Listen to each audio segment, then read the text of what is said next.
chapitre 4, à partir du verset 13, je lis la parole.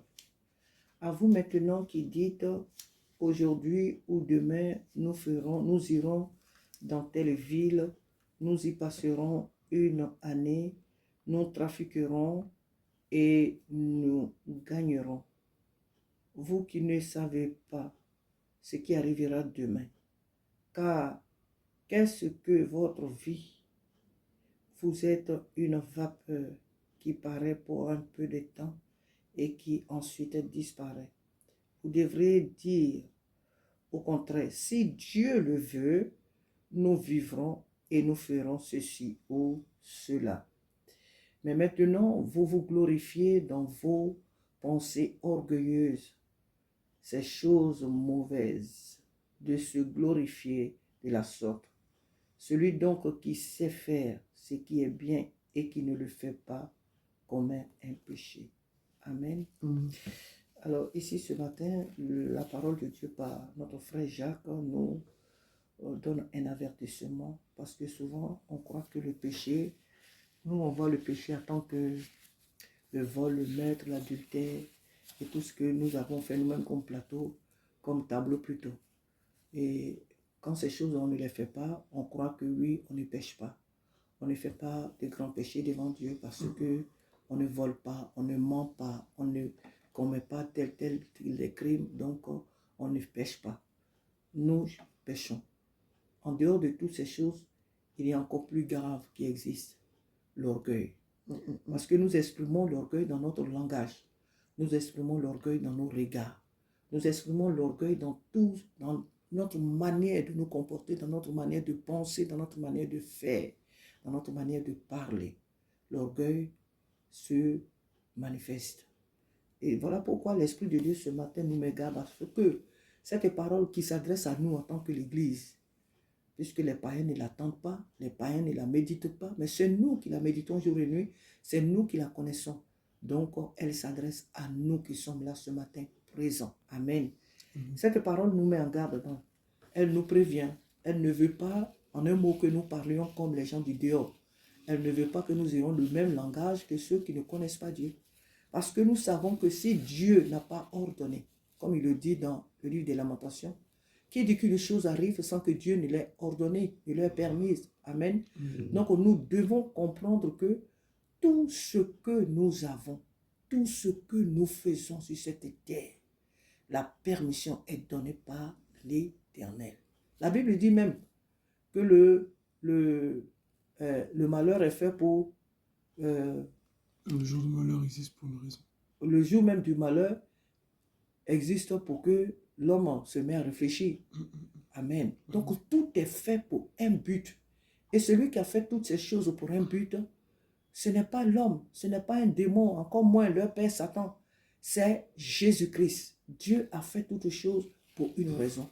Quand on dort pour une raison. Quand on se réveille pour une raison. Quand on marche, quand on mange, mais tout ce que nous faisons est fait pour un but.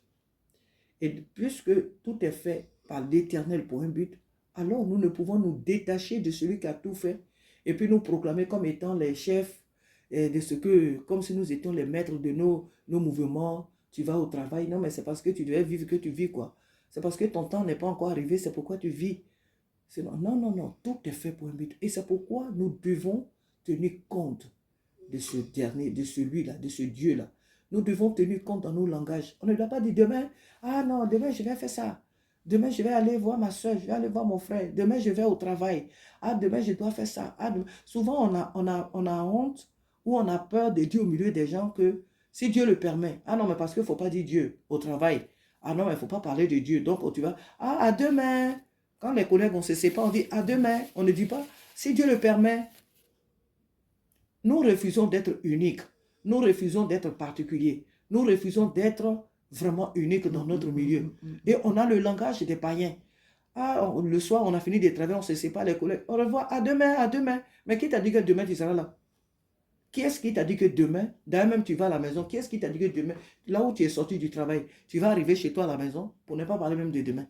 Les heures qui arrivent, les minutes, les secondes, les tierces qui arrivent là, ne t'appartiennent pas. Dieu fait ce qu'il veut. Il y a des chrétiens qui meurent par accident, il y a des chrétiens qui meurent par des fusillades, il y a des chrétiens qui meurent par noyade, il y a des chrétiens qui meurent dans des incendies. Donc, tout peut arriver. Tu dors, tu peux ne pas te réveiller.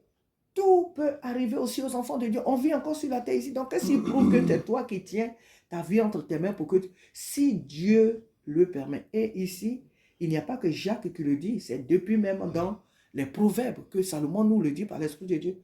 Ne te vante pas du lendemain. Car le lendemain, tu ne sais pas ce que un jour peut enfanter. Tu ne sais pas. Ne te vante pas du lendemain. Ne dis pas, demain je ferai ceci, demain je ferai cela. Donc, vraiment que le Seigneur nous aide à changer de langage. Parce que les temps que nous vivons ne nous appartiennent pas. Si nous vivons, c'est par la grâce de Dieu. Beaucoup de gens sont morts avec leurs rêves, avec plein de projets. Beaucoup de gens ont eu leur diplôme. Ils étaient promis. Un très bon boulot leur a été promis. Ils n'ont jamais accédé à cette société parce qu'elles sont mortes. Beaucoup de gens ont rempli d'argent leur compte au banc, leur compte. Mais elles n'ont pas profité. Elles se sont donné tant de peine à construire des belles maisons. Mais elles n'ont jamais habité ces maisons-là. Pourquoi? Parce qu'elles sont mortes. Elles l'ont construite, peut-être aussi, ils ont des enfants. Ils ont construit la maison pour les enfants, ou pour la famille, ou même pour des étrangers.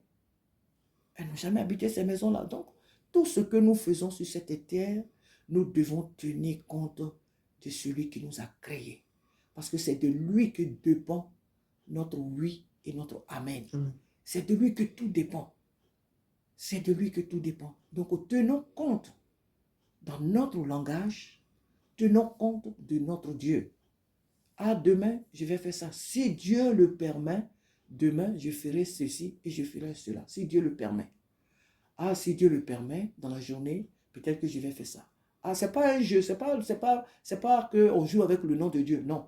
Mais nous sommes en train de dire même à notre âme que sans lui, là, tu n'es rien. Sans lui, tu ne peux rien faire. Sans lui, nous n'avons rien. Avec lui, il y a des choses auxquelles on ne s'attend pas et qu'on a. Donc, il faut comprendre que notre langage doit changer vis-à-vis de, dans tout ce que nous faisons, notre langage doit, parce que les paroles impactent, les paroles sont créatrices, les paroles sont puissantes et nous ne pouvons pas faire ou dire des choses sans impliquer ce Dieu-là. Dieu, il est Dieu pour finir, c'est vrai qu'il est Dieu, mais il est aussi humain comme nous un peu, si on peut dire, parce que la Bible dit qu'il nous a fait à son image. Donc, l'ingratitude fait beaucoup mal au cœur de Dieu. Être ingrat, Dieu n'aime pas l'ingratitude. Dieu n'aime pas qu'on se prenne pour des gens qui peuvent tout alors qu'en réalité on ne peut rien sans lui. Dieu n'aime pas l'ingratitude. Si Dieu le permet, je ferai ça cette année, je ferai ça. Si Dieu permet, l'année prochaine, certainement je vais réaliser ça. C'est lui qui le permet. C'est lui, c'est sa permission qui nous amène à réaliser les choses. Sans sa permission, on ne fera rien du tout. Rien, mais vraiment rien du tout. Même sans sa permission, aucun mal ne peut arriver. C'est la Bible qui le dit, c'est pas moi. Sans sa permission, aucun mal ne peut arriver. Et pourquoi il permet le mal? Il le permet pour une raison. Pourquoi il permet le mal? Les guerres, il le permet pour une raison. À lui seul soit toute la gloire. Que Dieu nous aide désormais dans notre langage à tenir compte de lui, sa présence. Sans Dieu, nous ne pouvons rien faire. Alors désormais que dans notre langage, nous disons, si Dieu le permet, je ferai ceci ou cela. Si Dieu le permet, demain, je ferai ceci ou cela.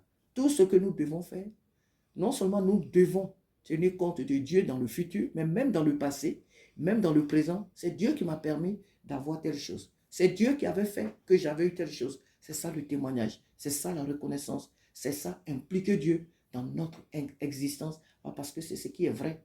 Ce n'est pas des choses on dit pour lui faire plaisir, c'est ce qui est vrai. Sans lui, on n'a rien fait, on ne fait rien et on ne fera rien. Donc, il est important de tenir compte dans notre langage, dans tout ce que nous faisons. On n'est pas parlé comme si nous étions les maîtres. Nous ne sommes maîtres de rien. C'est lui seul qui est le maître de tout. Nous tenons compte de Dieu dans notre langage. Que Dieu nous bénisse. Amen. Amen.